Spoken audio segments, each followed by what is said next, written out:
सोचिए, अगर एक साधारण इंसान बिना किसी बड़ी डिग्री, बिना किसी इनसाइडर जानकारी, सिर्फ अपने माइंडसेट, ऑब्जर्वेशन और रिस्क मैनेजमेंट के दम पर मार्केट से करोड़ों कमा ले, तो क्या आप उसे किस्मत कहेंगे या सिस्टम?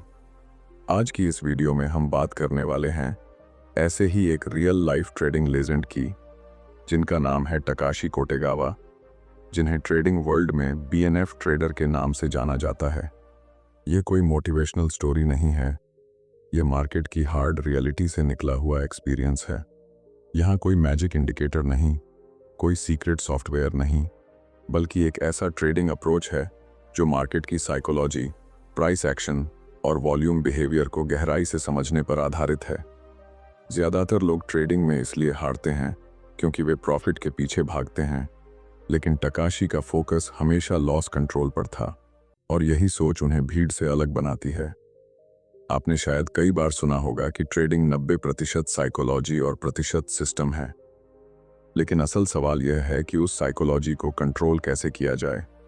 जब प्राइस तेजी से भाग रहा हो, जब डर और ग्रीड एक साथ दिमाग पर हमला कर रहे हों, तब कैसे सही डिसीजन लिया जाए। टकाशी कोटेगावा का पूरा ट्रेडिंग फ्रेमवर्क इसी सवाल का जवाब देता है।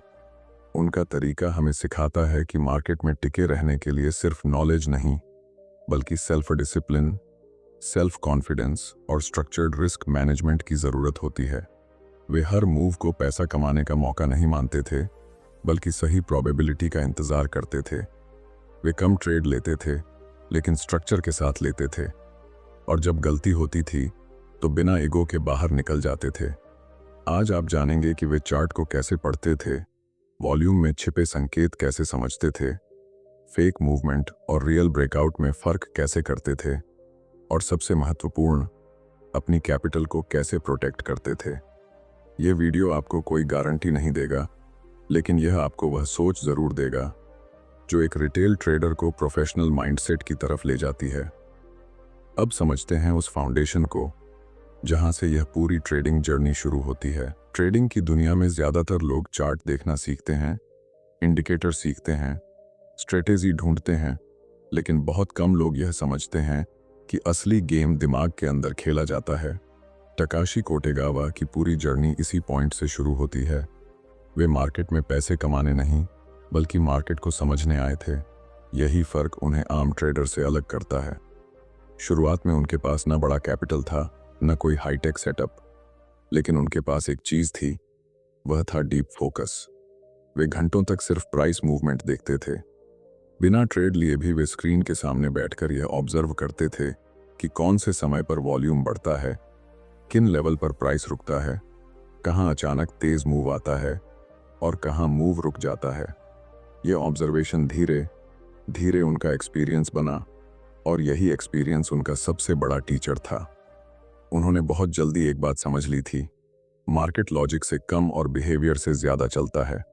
प्राइस ऊपर जा रहा है, इसका मतलब सिर्फ यह नहीं कि स्टॉक अच्छा है, इसका मतलब यह भी हो सकता है कि भीड़ उसमें कूद रही है, और जहां भीड़ होती है वहां इमोशन होते हैं। ग्रीड और फियर, यही दो ताकतें मार्केट को हिलाती हैं। टकाशी का फोकस इन्हीं इमोशन को चार्ट पर पढ़ना था। वे ट्रेडिंग को जुआ नहीं मानते थे, उनके लिए यह एक प्रोबेबिलिटी बेस्ड बिजनेस था। हर ट्रेड में वे पहले यह सोचते थे कि अगर यह गलत गया तो कितना लॉस होगा, और अगर सही गया तो कितना गेन होगा। यह सोच उन्हें बाकी लोगों से अलग करती थी, क्योंकि ज़्यादातर लोग पहले प्रॉफिट सोचते हैं, लॉस बाद में। टकाशी पहले लॉस देखते थे, फिर ट्रेड लेते थे। शुरुआती दिनों में उन्होंने लॉस भी झेले, लेकिन वे लॉस को फेलियर नहीं मानते थे। उनके लिए हर लॉस एक डेटा पॉइंट था। वे हर गलत ट्रेड के बाद यह एनालिसिस करते थे कि गलती एंट्री में थी, एग्जिट में थी, या माइंडसेट में थी। यह एनालिसिस उनकी ग्रोथ का बेस बना। वे अपनी गलती से भागते नहीं थे, उसे समझते थे। यही प्रोफेशनल अप्रोच धीरे धीरे उनका सेल्फ कॉन्फिडेंस बनाता गया। उन्होंने यह भी समझा कि मार्केट में हर दिन ट्रेड करना ज़रूरी नहीं है। कई दिन ऐसे होते हैं जब मार्केट क्लियर सिग्नल नहीं देता। ऐसे दिनों में वे कैश में रहना पसंद करते थे। उनके लिए नो ट्रेड भी एक पोजीशन थी। यह सेल्फ डिसिप्लिन बहुत कम ट्रेडर में होता है। ज़्यादातर लोग स्क्रीन खोलते ही ट्रेड ढूंढने लगते हैं, लेकिन टकाशी अपॉर्चुनिटी का इंतज़ार करते थे। उनका माइंडसेट धीरे धीरे एक सोल्जर की तरह बन गया था। इमोशन कंट्रोल, स्ट्रक्चर्ड डिसीजन और रिस्क की क्लियर समझ। वे किसी भी ट्रेड से अटैच नहीं होते थे। अगर मार्केट उनके खिलाफ जाता था तो वे बिना ईगो के बाहर निकल जाते थे। उन्हें यह प्रूव नहीं करना था कि वे सही हैं, उन्हें सिर्फ कैपिटल बचाना था। यही वह फाउंडेशन था जिसने उनके पूरे ट्रेडिंग सिस्टम की नींव रखी। पहले माइंडसेट बना, फिर ऑब्जर्वेशन से पैटर्न समझ आए, फिर पैटर्न से स्ट्रक्चर बना। वे धीरे धीरे यह पहचानने लगे कि कब मार्केट में रियल इंटरेस्ट आ रहा है और कब सिर्फ शोर है। वे यह फर्क सीख रहे थे कि हर मूव ट्रेडेबल नहीं होता। यह शुरुआती फेज किसी भी ट्रेडर के लिए सबसे कठिन होता है, क्योंकि यहाँ रिजल्ट कम और लर्निंग ज्यादा होती है। लेकिन टकाशी ने इसी फेज को सीरियसली लिया। उन्होंने जल्दी पैसा कमाने की कोशिश नहीं की, बल्कि खुद को मार्केट के मुताबिक ढालने की कोशिश की। उनका माइंड मार्केट की स्पीड के साथ सिंक होने लगा। धीरे धीरे यह फाउंडेशन इतना मजबूत हो गया कि अब वे सिर्फ प्राइस नहीं देख रहे थे, बल्कि प्राइस के पीछे की एक्टिविटी महसूस करने लगे थे। कब बाइंग असली है, कब सिर्फ ट्रैप है, कब मूव में ताकत है और कब वह थक चुका है।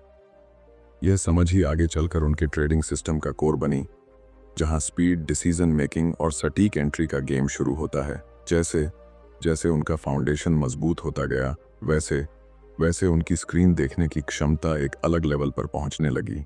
अब वे सिर्फ कैंडल नहीं देख रहे थे, बल्कि कैंडल के पीछे छिपी एक्टिविटी को समझने लगे थे। यही वह फेज था जहां से उनका असली ट्रेडिंग सिस्टम आकार लेने लगा।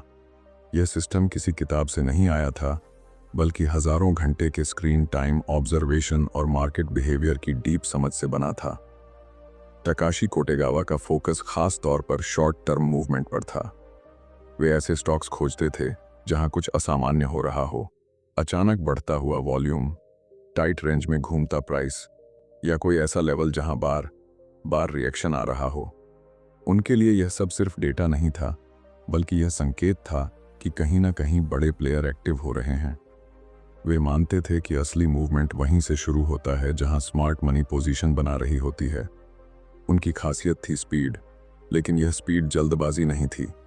यह स्पीड पैटर्न रिकॉग्निशन से आती थी। लंबे समय तक चार्ट देखने के कारण उनका दिमाग तुरंत पहचान लेता था कि कौन सा सेटअप नॉर्मल है और कौन सा अलग।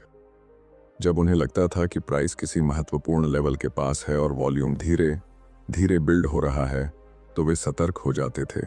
वे ब्रेकआउट से पहले की शांति को पहचानते थे। अक्सर बड़ी मूवमेंट से पहले मार्केट शांत दिखता है, और यही शांति उनके लिए अलर्ट सिग्नल होती थी। वे ब्रेकआउट ट्रेड करते थे, लेकिन हर ब्रेकआउट नहीं। वे फेक मूवमेंट से बचने की कोशिश करते थे। अगर प्राइस लेवल तोड़कर ऊपर गया, लेकिन वॉल्यूम सपोर्ट नहीं कर रहा था, तो वे उस मूव को संदेह की नज़र से देखते थे। लेकिन अगर प्राइस लेवल क्रॉस करे और उसी समय वॉल्यूम स्पाइक दिखे, तो यह उनके लिए स्ट्रॉन्ग सिग्नल होता था कि मूव में ताकत है। यही वह मोमेंट होता था जहां वे तेजी से एंट्री लेते थे। उनका एंट्री स्टाइल बहुत डायनामिक था। वे परफेक्ट प्राइस का इंतजार नहीं करते थे। वे यह देखते थे कि अगर यह सेटअप काम करता है तो प्राइस तेजी से भाग सकता है, और अगर गलत हुआ तो छोटा लॉस लेकर निकलना पॉसिबल है। उनका पूरा फोकस रिस्क रिवार्ड स्ट्रक्चर पर होता था। वे बड़े मूव पकड़ने की कोशिश करते थे, लेकिन छोटे लॉस स्वीकार करने के लिए हमेशा तैयार रहते थे। टकाशी चार्ट को स्टोरी की तरह पढ़ते थे। एक तेज हरी कैंडल उनके लिए सिर्फ प्राइस राइज नहीं थी, बल्कि एग्रेसिव बाइंग की कहानी थी। लगातार छोटी कैंडल्स कंफ्यूजन दिखाती थीं। लंबी लाल कैंडल अचानक डर या प्रॉफिट बुकिंग दिखाती थी। वे इन संकेतों को जोड़कर यह समझते थे कि इस समय कंट्रोल बायर्स के पास है या सेलर्स के पास। उनका डिसीजन इसी बैलेंस पर आधारित होता था। वे एक साथ कई स्टॉक्स मॉनिटर करते थे। जहां एक्टिविटी दिखती, वहीं फोकस शिफ्ट कर देते थे। उनका अटेंशन बहुत फ्लेक्सिबल था। वे किसी एक स्टॉक से इमोशनली अटैच नहीं होते थे। जहां मूवमेंट, वहीं उनका इंटरेस्ट। यह अप्रोच उन्हें ज़्यादा अपॉर्चुनिटी देता था, लेकिन साथ ही बहुत ज़्यादा मेंटल क्लैरिटी भी मांगता था। सबसे खास बात, वे ट्रेड में एंट्री के बाद भी लगातार प्राइस एक्शन पढ़ते रहते थे। अगर मूव उम्मीद के मुताबिक तेज नहीं होता था, तो वे जल्दी एग्जिट कर जाते थे। वे यह मानकर नहीं बैठते थे कि मार्केट जरूर उनकी दिशा में जाएगा। उनके लिए मार्केट हमेशा सही था और उनका काम था रिएक्ट करना, प्रेडिक्ट नहीं करना। धीरे धीरे उनका सिस्टम एक फ्लो में बदल गया था। ऑब्जर्वेशन से सेटअप पहचानना, सेटअप से एंट्री लेना, एंट्री के बाद प्राइस बिहेवियर से कंफर्मेशन लेना और ज़रूरत पड़ने पर तुरंत एग्जिट करना। यह सब इतना स्मूथ हो गया था कि बाहर से देखने पर यह जादू जैसा लगता था, लेकिन असल में यह सालों की प्रैक्टिस, एक्सपीरियंस और स्ट्रक्चर्ड सोच का नतीजा था। यही वह स्टेज थी जहां उनका ट्रेडिंग गेम सिर्फ सेटअप तक सीमित नहीं रहा, बल्कि अब असली फर्क उनके रिस्क कंट्रोल और पोजीशन मैनेजमेंट से आने लगा। क्योंकि सही एंट्री के बाद भी अगर रिस्क मैनेजमेंट कमजोर हो तो सिस्टम टिक नहीं पाता। अब तक उनके पास सेटअप पहचानने की क्षमता थी, स्पीड थी और प्राइस एक्शन पढ़ने की स्किल थी, लेकिन टकाशी कोटेगावा को भीड़ से असली अलग बनाता था उनका रिस्क मैनेजमेंट फ्रेमवर्क। यही वह हिस्सा था जिसे वे ट्रेडिंग का हार्ट मानते थे। उनके लिए एंट्री लेना स्किल था, लेकिन कैपिटल बचाना सर्वाइवल था, और मार्केट में वही टिकता है जो सर्वाइव करता है। वे कभी भी किसी एक ट्रेड को लाइफ चेंजिंग मौका नहीं मानते थे। उनके दिमाग में एक बात क्लियर थी, एक ट्रेड कुछ नहीं होता, गेम हजारों ट्रेड का होता है। इसी सोच ने उन्हें ओवर रिस्क लेने से बचाया। वे हर ट्रेड से पहले यह तय करते थे कि अगर यह ट्रेड गलत गया तो वे कितना लॉस स्वीकार करेंगे। यह नंबर पहले से तय होता था, बाद में नहीं। इसलिए जब प्राइस उनके खिलाफ जाता था तो डिसीजन लेने में देरी नहीं होती थी। उनका पोजीशन साइजिंग अप्रोच बहुत स्ट्रक्चर्ड था। वे मार्केट की कंडीशन के हिसाब से साइज बदलते थे। अगर मार्केट वोलाटाइल था और मूवमेंट अनप्रेडिक्टेबल थी तो वे साइज छोटा रखते थे। अगर उन्हें सेटअप पर ज्यादा क्लैरिटी दिखती थी और रिस्क डिफाइंड था, तभी वे साइज बढ़ाते थे। इसका मतलब यह था कि वे कॉन्फिडेंस के आधार पर नहीं, बल्कि स्ट्रक्चर के आधार पर साइज तय करते थे। यही प्रोफेशनल अप्रोच उन्हें बड़े ड्रॉडाउन से बचाता था। टकाशी छोटे लॉस से डरते नहीं थे, वे उन्हें बिजनेस कॉस्ट मानते थे। जैसे किसी दुकान में किराया, बिजली का बिल या स्टाफ की सैलरी होती है, वैसे ही ट्रेडिंग में छोटे लॉस होते हैं। वे जानते थे कि अगर वे छोटे लॉस समय पर नहीं लेंगे तो वही लॉस बड़ा बनकर कैपिटल को नुकसान पहुंचाएगा। इसलिए उनका एग्जिट तेज होता था, खासकर तब जब प्राइस उनकी उम्मीद के मुताबिक बिहेव नहीं कर रहा हो। उनकी एक और खास आदत थी, वे लॉस के बाद तुरंत अगला बड़ा ट्रेड लेने की कोशिश नहीं करते थे। वे रुकते थे, सांस लेते थे और माइंड को रीसेट करते थे, क्योंकि वे समझते थे कि लगातार लॉस के बाद दिमाग रिवेंज मोड में चला जाता है और रिवेंज ट्रेडिंग सिस्टम को तोड़ देती है। वे सिस्टम से बाहर जाकर ट्रेड नहीं करते थे, चाहे मार्केट कितना भी आकर्षक क्यों न लगे। जब ट्रेड प्रॉफिट में जाता था तब भी उनका अप्रोच उतना ही डिसिप्लिन्ड रहता था। वे हर प्रॉफिट को होल्ड करके लालच नहीं करते थे। वे प्राइस एक्शन देखते रहते थे। अगर मूवमेंट में कमजोरी दिखती थी तो वे आंशिक प्रॉफिट बुक कर लेते थे या पूरा एग्जिट कर जाते थे। उनका लक्ष्य टॉप पकड़ना नहीं था, बल्कि हाई प्रोबेबिलिटी हिस्सा कैप्चर करना था। उनका पूरा सिस्टम एक बात पर टिका था, कैपिटल प्रोटेक्शन इज प्रायोरिटी। वे मानते थे कि मार्केट हर दिन रहेगा, लेकिन अगर कैपिटल खत्म हो गया तो गेम खत्म। इसलिए वे कभी ऑल इन नहीं जाते थे, कभी एक आइडिया से अटैच नहीं होते थे और कभी लॉस को होप के सहारे होल्ड नहीं करते थे। होप उनके सिस्टम का हिस्सा नहीं थी, सिर्फ प्लान था। यही कारण था कि जब मार्केट में अचानक तेज मूव या अनएक्सपेक्टेड घटना होती थी तब भी वे पैनिक नहीं करते थे। उनका रिस्क पहले से डिफाइंड होता था। उन्हें पता होता था कि वर्स्ट केस में कितना नुकसान हो सकता है। यह क्लैरिटी उनके माइंड को शांत रखती थी, और शांत दिमाग ही सही डिसीजन ले सकता है। धीरे धीरे उनका ट्रेडिंग स्टाइल ऐसा बन गया था जहां वे पहले सर्वाइवल सुनिश्चित करते थे, फिर ग्रोथ के बारे में सोचते थे। यही लॉन्ग टर्म सोच उन्हें स्थिर बनाती गई।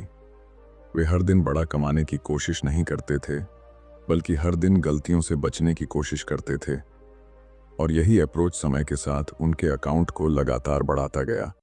अब यहाँ से उनकी जर्नी एक और गहरे लेवल पर जाती है, क्योंकि जब सिस्टम, एंट्री और रिस्क मैनेजमेंट सेट हो जाता है तब असली चुनौती आती है माइंड की, इमोशन की और उस इनर कंट्रोल की जो तय करता है कि ट्रेडर सिस्टम फॉलो करेगा या इमोशन।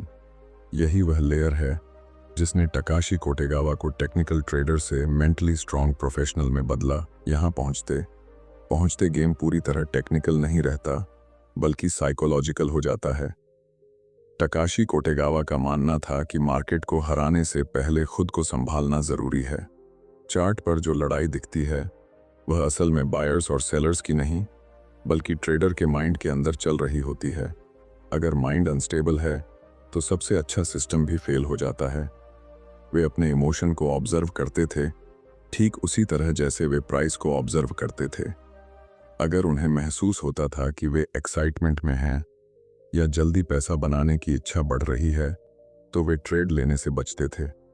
अगर लगातार लॉस के बाद फ्रस्ट्रेशन आता था तो वे स्क्रीन से दूर चले जाते थे। उनके लिए ब्रेक लेना कमजोरी नहीं बल्कि प्रोफेशनल बिहेवियर था। टकाशी ने अपने अंदर एक नियम सेट किया था, ट्रेड तभी लेना है जब माइंड न्यूट्रल हो, न ज्यादा ग्रीड न ज्यादा फियर, क्योंकि ग्रीड एंट्री खराब करता है और फियर एग्जिट खराब करता है। उन्होंने यह समझ लिया था कि इमोशन को खत्म नहीं किया जा सकता लेकिन उन्हें कंट्रोल जरूर किया जा सकता है, और यह कंट्रोल प्रैक्टिस से आता है न कि मोटिवेशनल बातों से। उनका सेल्फ कॉन्फिडेंस भी बैलेंस्ड था। वे अपने सिस्टम पर भरोसा करते थे लेकिन ओवर कॉन्फिडेंस में नियम नहीं तोड़ते थे। अगर सेटअप क्लियर नहीं है तो वे ट्रेड नहीं लेते थे, चाहे दूसरों को पैसा बनाते हुए देख रहे हों। वे तुलना में नहीं, अपने प्रोसेस में विश्वास रखते थे। यही मानसिक स्थिरता उन्हें भीड़ की इमोशनल वेव से बचाती थी। वे हर ट्रेड के बाद सिर्फ प्रॉफिट या लॉस नहीं देखते थे बल्कि यह देखते थे कि क्या उन्होंने अपने नियम फॉलो किए या नहीं। अगर लॉस हुआ लेकिन नियम फॉलो हुए तो वे उसे सही ट्रेड मानते थे, और अगर प्रॉफिट हुआ लेकिन नियम टूटे तो वे उसे खराब ट्रेड मानते थे। यह सोच उन्हें शॉर्ट टर्म रिजल्ट से हटाकर लॉन्ग टर्म कंसिस्टेंसी की तरफ ले जाती थी। धीरे धीरे उनका माइंड ऐसा ट्रेन हो गया था कि मार्केट की तेजी या गिरावट उन्हें अंदर से हिलाती नहीं थी। वे रिएक्ट नहीं, रिस्पॉन्ड करते थे। यही इमोशनल कंट्रोल उनके पूरे ट्रेडिंग फ्रेमवर्क को स्थिर बनाता है, और यही वह लेयर है जो सिस्टम को लंबे समय तक टिकाऊ बनाती है। अब तस्वीर पूरी होने लगती है जहां माइंडसेट, सेटअप और रिस्क मैनेजमेंट एक साथ काम करते हैं। जब पूरी तस्वीर को एक साथ देखते हैं तो समझ आता है कि टकाशी कोटेगावा का सीक्रेट कोई एक स्ट्रेटेजी नहीं था बल्कि एक पूरा ट्रेडिंग फ्रेमवर्क था। फाउंडेशन में माइंडसेट, ऊपर ऑब्जर्वेशन से बना सिस्टम, उसके बाद स्ट्रिक्ट रिस्क मैनेजमेंट और सबसे ऊपर इमोशनल कंट्रोल। यही 4 लेयर मिलकर उन्हें लॉन्ग टर्म में कंसिस्टेंट बनाती हैं। उन्होंने मार्केट को हराने की कोशिश नहीं की बल्कि खुद को मार्केट के मुताबिक ढाल लिया। उनकी जर्नी हमें यह सिखाती है कि ट्रेडिंग में सफलता अचानक नहीं आती बल्कि कंटिन्यूस लर्निंग, सेल्फ डिसिप्लिन और स्ट्रक्चर्ड अप्रोच से बनती है। हर ट्रेड पैसा कमाने का मौका नहीं होता लेकिन हर ट्रेड कुछ सिखाने का मौका जरूर होता है। जो ट्रेडर सीखने पर फोकस करता है वही समय के साथ ग्रो करता है। अगर आपको इस तरह का डीप ट्रेडिंग माइंडसेट और प्रोफेशनल अप्रोच सीखना है तो इस चैनल को सब्सक्राइब करें, वीडियो को लाइक करें और कमेंट में ज़रूर बताएं कि आप ट्रेडिंग में किस स्टेज पर हैं। आपकी एंगेजमेंट हमें और ऐसे ही वैल्यू बेस्ड कंटेंट बनाने के लिए मोटिवेशन देती है। याद रखिए, मार्केट में अपॉर्चुनिटी हमेशा रहेंगी लेकिन टिके वही रहेंगे जिनका माइंड स्टेबल है और रिस्क कंट्रोल्ड है। सही सोच के साथ ट्रेडिंग एक जुआ नहीं बल्कि एक स्किल बेस्ड प्रोफेशन बन जाती है। इसी समझ के साथ अपनी ट्रेडिंग जर्नी को आगे बढ़ाइए।